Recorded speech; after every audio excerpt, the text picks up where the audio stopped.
Alors là, si c'est pas invraisemblable quand même, à Paris, ils ont réussi à arrêter le gang des pickpockets qui était originaire de Bosnie-Herzégovine et qui volait jusqu'à 20 000 € par jour dans les transports en commun.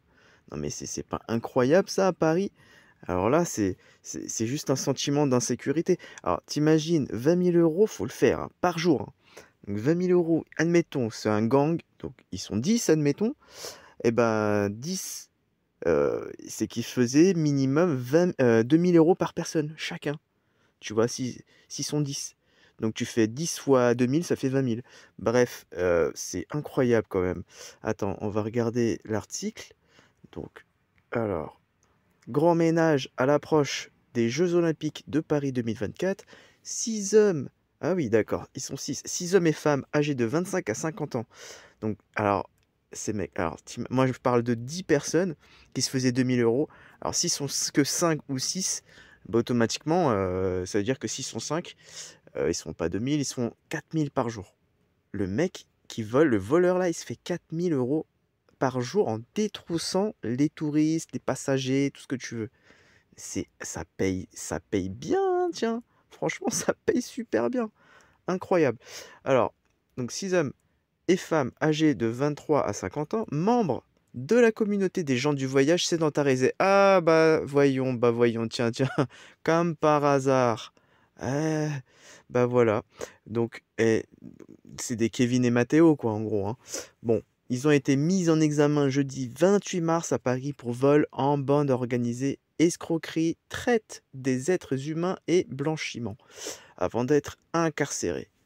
Cette nouvelle branche du clan H est soupçonnée d'avoir, entre le mois de janvier 2022 et jusqu'au 25 mars à Paris, en Île-de-France et même à l'étranger, exploité au moins 13 jeunes mineurs formés au vol des touristes. Ah ouais.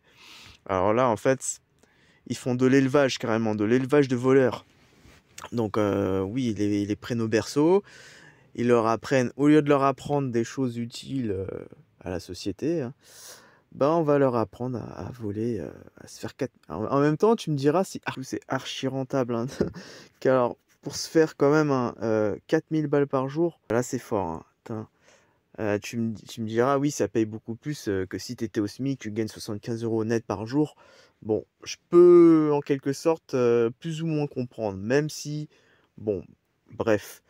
Alors ils ont exploité des mineurs, ok, formés au vol des touristes. Ils sévissaient dans les transports parisiens et à Chessy, Seine-et-Marne, où se trouvait le parc d'attractions Disneyland.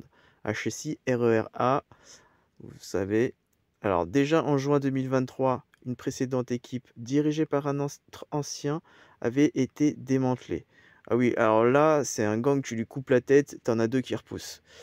Bon, les agissements de ces personnes qui s'attaquent aux touristes et aux voyageurs des transports troublent l'ordre public et entretiennent un climat d'insécurité qui ternit l'image de la France, souligne le parquet dans ses réquisitions. Alors là, putain, oui, ça ternit l'image de la... Non mais là, on croirait rêver, quoi. C'est le 14 novembre 2022 que les enquêteurs de la Brigade de protection des mineurs de Paris, la BPM, de la police judiciaire, reçoivent une information sur Roberto H., le neveu du célèbre Fehim, qui a défrayé la chronique en 2013. Ce quadragénaire animerait un groupe de petits voleurs originaires de Bosnie-Herzégovine, spécialistes du vol à la tire qui sévit dans la région. Les forces de l'ordre placent le groupe sous surveillance et constatent que les hommes sont plutôt oisifs, alors que les femmes et les enfants s'activent quotidiennement et ramènent les gains tous les soirs. Ah ouais, en fait, en gros, c'est comme des lions, quoi, tu vois. Le lion, lui, il travaille pas, mais c'est sa femme qui travaille. Alors lui, c'est pareil, tu vois. Ils sont là et ils se coulent. Elle est belle la vie avec eux, tu vois. Et c'est leur femme et leurs enfants qui bossent et qui ramènent leurs thunes, et les thunes et tout ça, quoi. Eux, ils sont là, ils ramassent, ils profitent de l'argent. Putain, c'est le monde à l'envers. Enfin bon, euh, Roberto et les siens ont mis en œuvre un système de blanchiment via des sociétés implantées en Europe de l'Est qui aurait permis d'acheter des biens immobiliers. Donc, c'est un article qui est paru dans Le Parisien. Ah, aujourd'hui, où est-ce qu'on en est? Et puis, grâce aux grâce aux Jeux olympiques ou pas? Attends, on va regarder les commentaires. Ce qui est formidable, c'est que sans les JO, le ménage n'aurait jamais été fait. Comme quoi le sort des Français compte vachement pour nos chers élus. Là, tu me diras.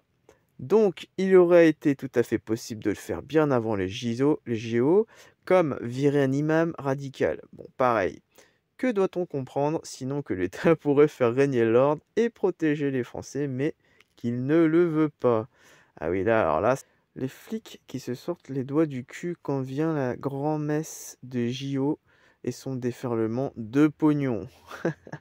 C'est incroyable tout ce qui arrive à faire en quelques semaines le gouvernement et la ville de Paris pour rendre à la capitale son rayonnement d'avant, alors que ça dure depuis des années. Le calme avant le retour de la tempête. Voilà. Donc voilà l'image que renvoie un petit peu cette affaire-là, c'est qu'en gros, heu, l'État, il pouvait agir bien avant, que qu'on annonce les JO et qu'on organise les JO. Mais bon, bah, ça fait rien du tout, tu vois? Et comme par hasard avec les JO, là, on se démène, on fait travailler, tout le monde là, hein, pour faire un grand nettoyage, faire place nette.